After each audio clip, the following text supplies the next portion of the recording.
Hey there, I just wanted to let you know that on October 29th at 7 p.m. Central, I'm hosting an online get-together where we're going to noodle on how to navigate an accelerated retirement. I'll be sharing some wisdom that I've learned through my practice and answering your questions, so I would love for you to join me, and you can do that by going to livewithroger.com. Now on with the show. One ray of sunshine in this very stormy 2020 is that for some people near retirement, they're being offered early retirement packages. And that, my friend, is what we're going to talk about today on the Retirement Answer Man Show. Hey, welcome to the show. I'm really glad that you are here. Now, this show is dedicated to helping you not just survive retirement, but really rock retirement by making lots of little intentional decisions. This entire month, we've been talking about unexpected retirements. This week, we're going to talk about what happens if you're offered an early retirement package, or you think you might be. How do I navigate that? Next week, we're going to focus on what happens if you're a little farther away from retirement and you just lose your job. How do you fill the gap there? Now, a reminder, I would really love for you to join me on the 29th of October, where we're having a live meetup where we're going to noodle on how do we navigate this crazy season in retirement planning, whether it's potentially being laid off or having an early retirement package, and I'll be there to answer your questions. We had over 200 of people, very much like you, already registered to hang out with me, and you can learn more about that at livewithroger.com. But for now, let's go talk about early retirement packages.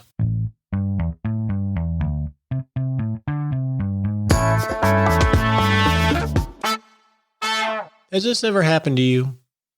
You wake up one morning, you know you have a pretty clear morning work-wise. So you get in your car, you drive to your office, maybe you stop and get a cup of coffee.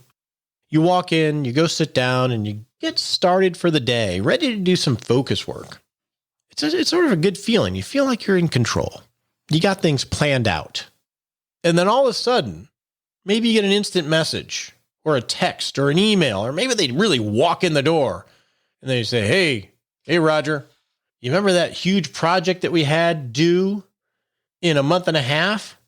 Well, we got to deal with it right now. We need you in the office conference room in 15 minutes because you need to lead the team because we need to get this thing done. Everything's been accelerated. So we'll see you in 15. And they walk out the door. And your entire rhythm has been disrupted. You were ready for focused work. You knew about that project. You had everything planned out, but it was a few months off. And now all of a sudden, everything has to happen in 15 minutes. And you're the one that has to lead it and make all the decisions. How does that blood pressure feel? That's a little bit like receiving an early retirement package.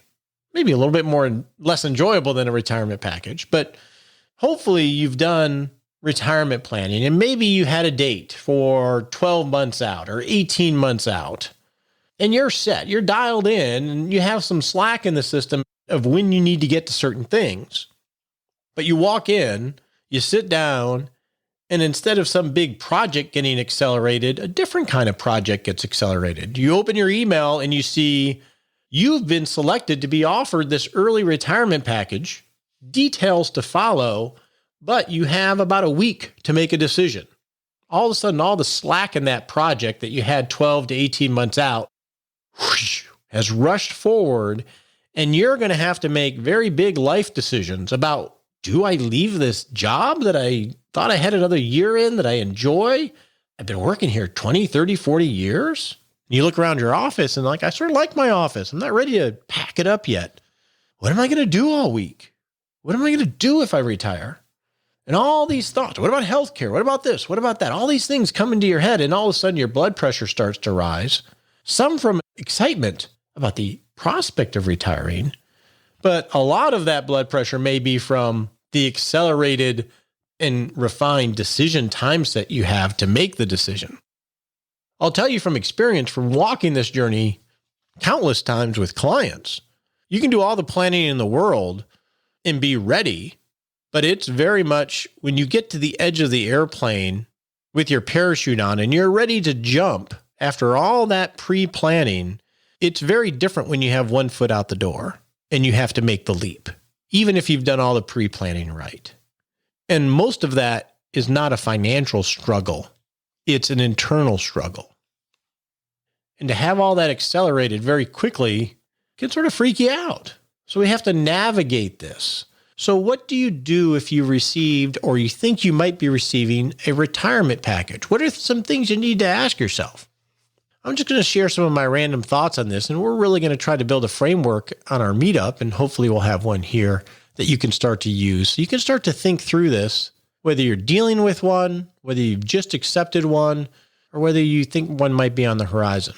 One of the first things I think you need to do is obviously gather your team, your spouse, or whomever is your decision-making partner, and bring them together. We talked about that in week 1 of this series. But specifically to a retirement package, the most important question is, how does this serve you?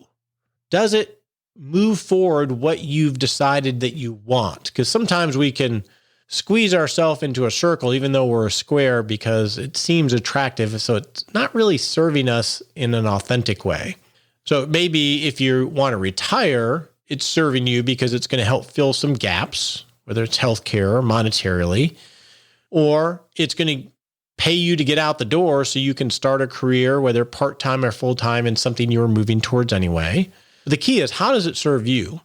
And just practically, some things you want to consider is, well, how will it affect your benefits in some ways? What's going to happen if you have a pension? Because a pension is based on income in a certain number of years. Is it going to impact your pension in any significant way? Will it impact your life insurance? A lot of us have group life insurance through a corporate benefit. If you retire, will that continue? Or are you going to have to reevaluate life insurance? How will it impact your vesting in certain corporate benefits, whether they're stock options or restricted stock units or profit sharing? Those things have certain timing throughout the year as you receive grants and certain things vest. How are those going to play out? And how much money might you be leaving on the table there? You want to consider this stuff. I'll tell you, the big one for earlier retirees is healthcare, because everybody is worried about, rightfully so, how do I fill the gap when it comes to healthcare before you qualify for Medicare? And that it can be a big benefit of these early retirement packages because they can solve that, at least to some extent. So those are some of the practical things that you want to look at when you're reviewing a retirement package. Now, what are some other questions you want to ask yourself? Well, one is, if I say no, do I want to be on this ride with the company? Because if you say no to a package, what's happening here? The reason they're offering the package is because they're trying to cull the workforce and lower their costs. Obviously, right now, because of COVID and the disruption economically and the lack of visibility to what the world's going to look like 6 months from now. So if you say no to the package, think about what you're signing up for. That means most likely you're going to have to do more work with less teammates or resources and receive the same pay. Because maybe 3 on your team take the package. If you're one of the last ones there, well, all the work still has to get done, and they're likely not going to hire new people. Are you ready for that journey? One thing to think about there, depending on your industry, and I've had this discussion actually with an RRC member, is they're in an industry that is in a pretty good recession right now and has been for a couple of years, actually. And some of his comments were, I really love my job, but it's sure not enjoyable when I'm playing defense. And if I don't take a package or retire, I'm going to have a smaller team. I'm going to get the same pay. And we're going to be playing defense the whole time, just plugging holes in the dike, trying to keep the business doing well, but not growing. It's a lot more fun to play offense. So if you say no to the package, you'll want to evaluate that. If you say no, your job may be a lot harder and maybe not as enjoyable. So you want to make sure you think about that.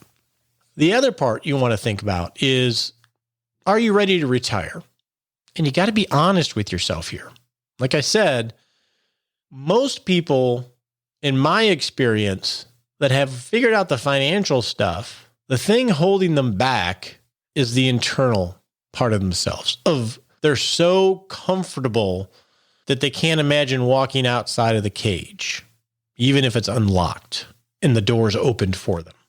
And you're going to have to grapple with that. You're not going to be 100% confident, most likely when you leap, but you could cost yourself years of your life. So you really need to be honest with yourself. And I think part of this too is we think of it as so binary that if we retire, we're suddenly going to become like our grandparents or something. There's a lot of in between that happens. And so it's a big decision, but it doesn't force you right into all the stereotypes and tropes that we think of. So you need to do some work internally maybe on this. Another practical question would be, if you do accept it, could you still receive unemployment? Because there are certain circumstances where you can. What happens if you say no to the package in terms of the political aspect of your culture and your company? What does that mean? One area to pursue that I don't see hardly anybody pursue is, where is the in-between not saying no to the package and accepting the package? Because a lot of times there's a lot of gray area where you may be able to negotiate a little bit. Now, I say a lot of times, that may be overstating it. It really depends on your relationship with management and the size and culture of the company. But you want to at least explore that if it seems appropriate, because there might be some in between. So let's think, if a company is offering early buyout packages, what are they trying to do? They're trying to cull the workforce and cut costs and become more efficient because they're managing the business. Well, maybe you're not quite ready to be fully out yet, but you want to help them. Maybe you can help them by leaving and contracting back, by working for less pay, but retaining your health care, where you can help them manage the expense side of things, but allow them not to lose the institutional knowledge that you have in your area of expertise, which is really, really valuable because they're generally offering these packages to the most experienced, seasoned people. You lose all that institutional knowledge, there's disruption to the business. So maybe you can help them have a win, but give you a win by getting what you want, whether that's health insurance or working remotely or working part-time. You can be as creative as you want there, but I think this is the time to at least explore that for yourself and explore it with the company. And what I have found is oftentimes this is that nice in between if you're internally too afraid to leap out. This is an in between that gives you a little bit of that freedom, but keeps you safe and in your environment that you've created over the last decades or so. Lastly, on the financial part, this is the part, hopefully, that you've put together. Because the whole idea of agile retirement management is that you want to have a wireframe or a high-level frame of what your values are, how you want to articulate them in your goals, what the cash flow sequencing of those goals are. And then you want to organize the resources to create that life, which is your human capital, your income, your social capital, Social Security, pensions, etc., and your financial capital. And know that you're on a feasible path to achieving this. You want to have that wireframe in place. And the reason is because when you're throwing a curveball, in this case, an opportunity with an early retirement package, you can take the terms of that package. And this is what we've been doing with clients, because we're having a lot of clients offered packages and say, okay, this is what they're offering. Let's create a what if scenario. And yes, we had this plan for 12 or 18 months out, but because of the health insurance and the pay that you're going to be receiving and whatever else, this is totally feasible. And actually, it's solving problems for us. All systems are go on the financial end, and then we can start dealing with the non-financial stuff. Or we can evaluate it and put it in to a what if scenario and say, ooh, well, it doesn't really give us as much as we think it's giving us. So let's deal with that. That's what you need to be able to do, but you can't do that if you don't have the wireframe of your values expressed by goals, expressed by cash flows, and all your resources to where you have a feasible plan to begin with. So you want to have that in place. That's going to make it a lot easier, whether you're offered a retirement package or whether, like next week, you're maybe offered a nasty curveball, so you can start to really focus on how to process everything and make a decision from as much of a 360 view as you can. And we've talked a lot about that on the show, so hopefully you've done some of that work. Shameless plug here. That's what the masterclass builds, helps you build in the Rock Retirement Club. It walks you through an agile process step by step to build your feasible retirement plan so you know how funded you are. So when these things happen, you can evaluate them in a more holistic way. And you can learn more about that at rockretirementclub.com. Okay, shameless plug put away. So hopefully that helps give you some idea of how to start navigating this. And with that, let's turn to some listener questions. One on the offer that he just took.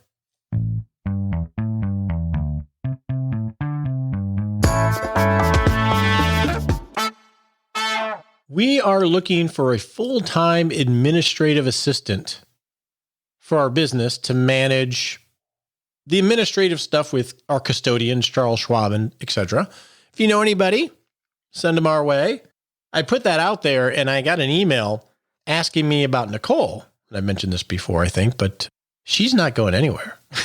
She just has a different role and she'll be back on the show as soon as we can get it coordinated. We've just been so busy, but Nicole is always here, just so you know.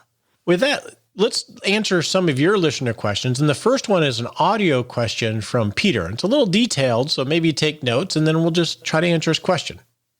Hello, Roger. Enjoy your show. I am a retired airline pilot. I turned 60 in August, and I had a good deal come up at work where they offered us a buyout program and due to the COVID, and I took it. So I now have 3 years of salary. For the 2 of the 3 years, I will get full medical benefits from the company, and I'll be on my own for medical benefits after that, but will still receive a $200,000 a year salary. That'll bring me to age 63. I had planned on retiring at age 62, so it seems like a good deal to me, and I took it. I also have money coming from the PBGC, which I could start at 60, but I'll probably wait till 65 on that, and that would be $1,800 a month with no Social Security offset applied at that point.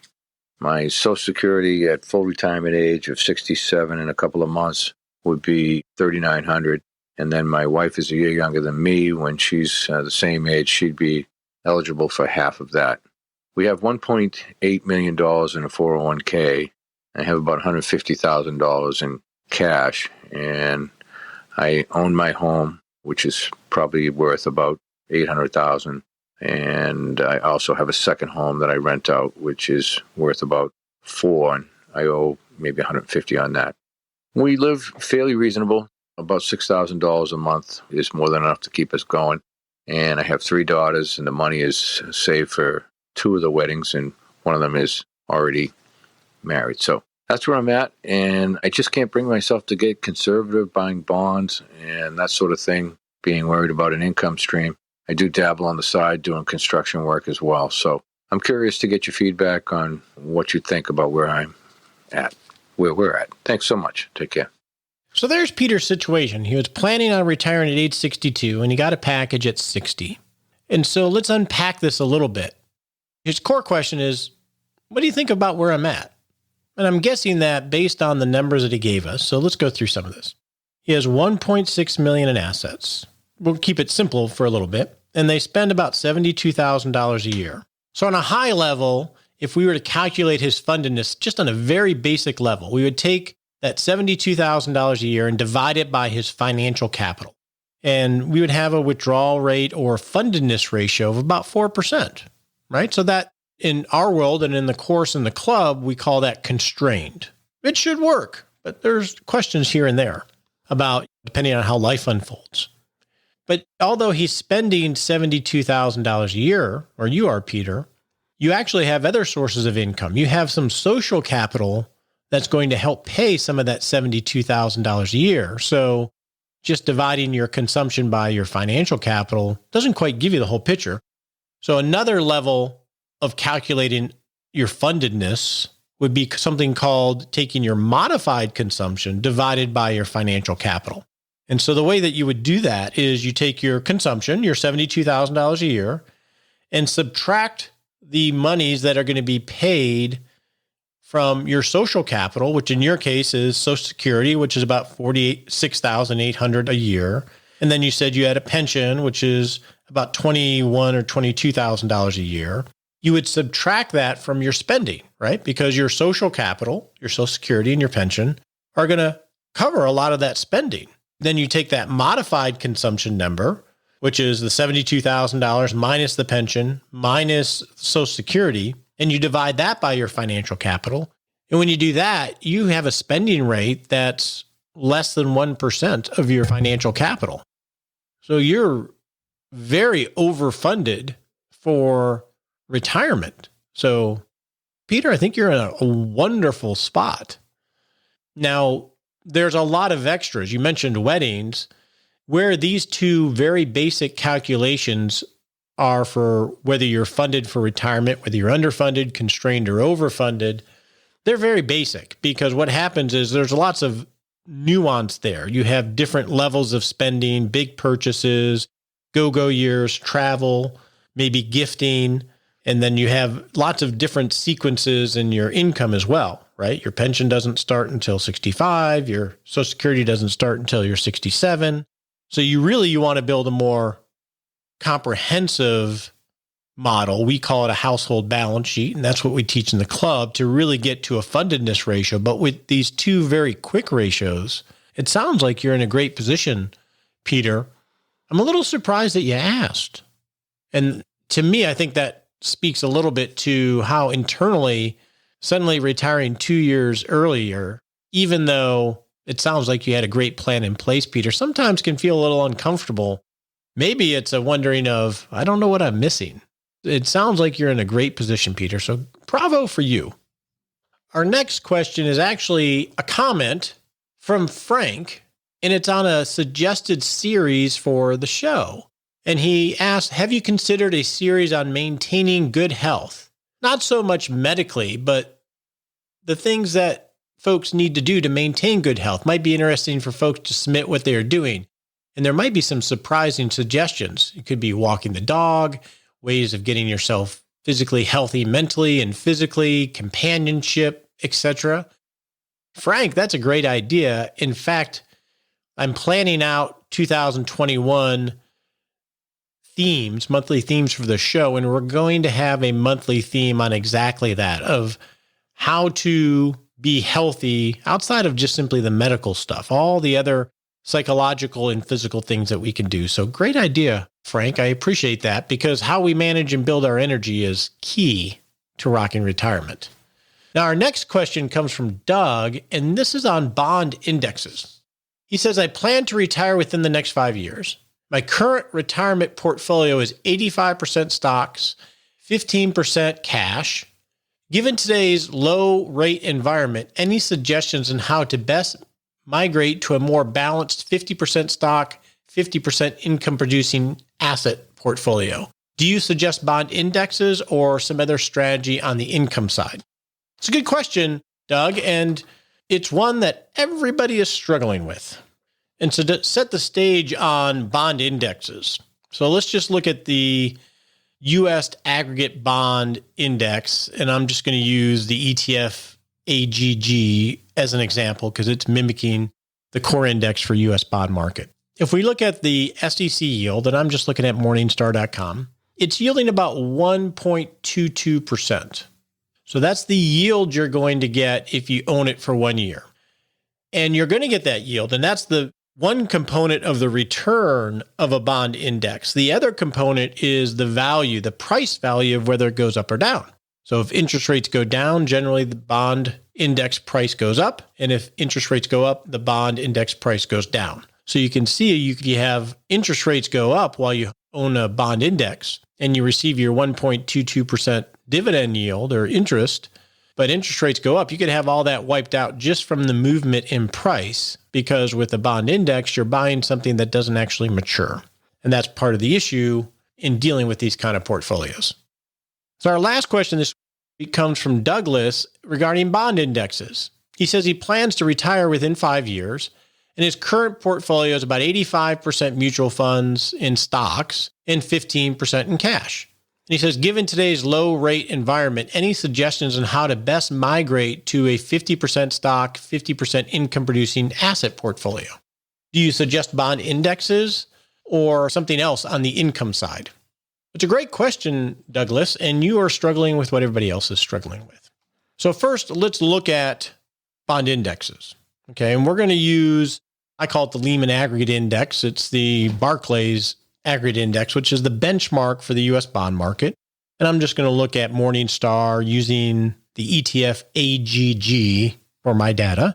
And if I look at this bond index, which is the benchmark, it has a yield of 1.22%. So that's the yield or payment you're going to get from income produced from this kind of portfolio. And generally, historically, we thought of bonds as income producing vehicles. And that is definitely one role that they play. And the problem that we have is that we're in such a low interest rate environment, getting 1.22% in income from a bond index like this, we have to look at, okay, what risk are we taking with something like this?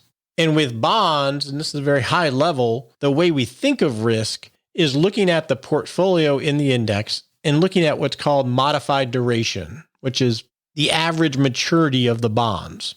That's a little bit more complicated than that, but we'll just use that for now. And when we look at the Barclays aggregate, the modified duration is 5.84 years.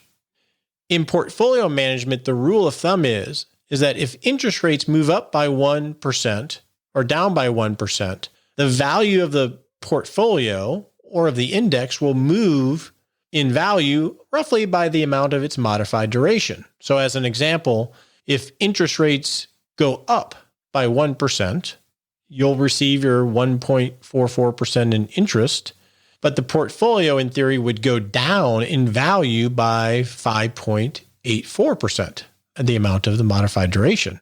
That doesn't sound like a great deal, especially when we're at such low interest rates, and that's what everybody's worried about. And that's one reason why bond indexes have great track records at the moment, is because we've had 30 years of declining interest rates. So the value of appreciation in bond portfolios in many instances outpace the income that they actually throw off. And at some point that has to turn, and we just don't know when. But to your question, Douglas, it looks like there's a couple things in play here. One is you're within 5 years of retirement, so looks like you're trying to moderate your investment risk because you're going from 85% stocks to 50% in stocks. And you realize sequence of return risk or the volatility that we get with stocks. And the other side of the portfolio is income producing asset, which is what you're referring to as bond indexes. There are definitely other things that can produce income producing real estate, different types of bond funds. People can bend themselves in pretzels to get income. My suggestion to you, Douglas, is refer back to the last episode in January of this year where we talk about the pie cake. Because the way I think I would suggest you approach how you navigate this is to time-bound your allocations. Because historically, the risk in a particular portfolio is based on the time horizon that you have for that portfolio. If your time horizon is very short, stocks are very, very risky, and bonds not so much. If your time frame is very long, stocks are not near as risky, but bonds can be really risky because we have two big risks that we're trying to manage in retirement. Sequence of return or volatility on the short end, losing money when we can't afford to lose money. And then the other risk is inflation and the slow deterioration of purchasing power, which is on the long end of the time horizon spectrum. And I think you can mix these up. I wouldn't, on the income producing side of your portfolio, try to get too fancy, because that's usually where we can get ourselves in trouble. And we've had a whole month-long series on bond investing where we talk about some of that. So I wouldn't try to get too fancy on generating income. I would think of bonds and cash more as a ballast to your equity risk than something that's going to throw off income that you can live off of, because it's likely not going to be able to generate that much. You need a lot of money to be able to generate that much. So I would check out the series on bonds, Douglas, and then the pie cake discussion we had, I think, at the end of January of 2020 to give you a little bit more context of how to start building this. And with that, let's go set a SMART sprint. On your marks, get set.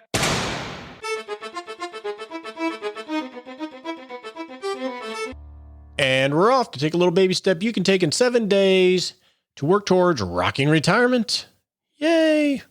I'm always happy when I say that right the first time. All right. In the next 7 days, I want you to focus on what your project looks like for retirement. Maybe it's 2 years out, maybe it's a year out, but I want you to start identifying the things you want to have in place. So if you're throwing a curveball, you are better ready to evaluate that. And the good place to start is, what do I need to live on base needs? And what resources do I have to pay for it? Just recheck those numbers and revisit your spreadsheet or continue that planning, because that's going to put you in a much better position when a curveball comes, and they usually do.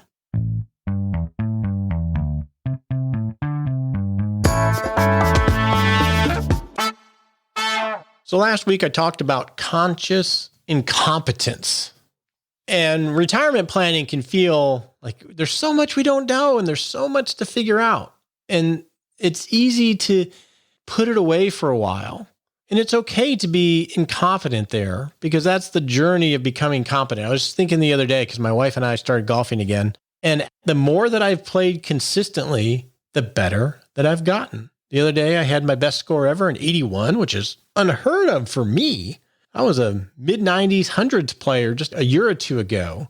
But just that consistency of playing and having a little bit of intentionality about improving it, you've seen the results. To now I sort of feel like I have my sea legs, but it doesn't happen without being incompetent, without a lot of lost golf balls, in my case. And so don't be afraid of this retirement planning. It's not near as difficult as you think it is, or as people make it out to be. It's really just a lot of little intentional decisions, and we'll try to help you along the way. Hope you have a great day.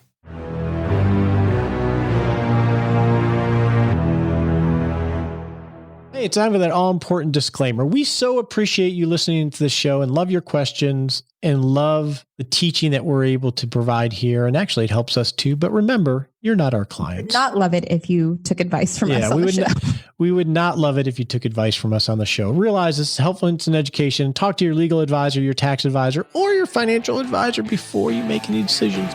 We appreciate you joining us today for this episode of Retirement Answer Man. Be sure to visit rogerwhitney.com/answers to access the Retirement Answer Library with over 30 checklists to help you make the most of the only life you have. Remember, you have more power than you realize to create an amazing life starting today with Retirement Answer Man.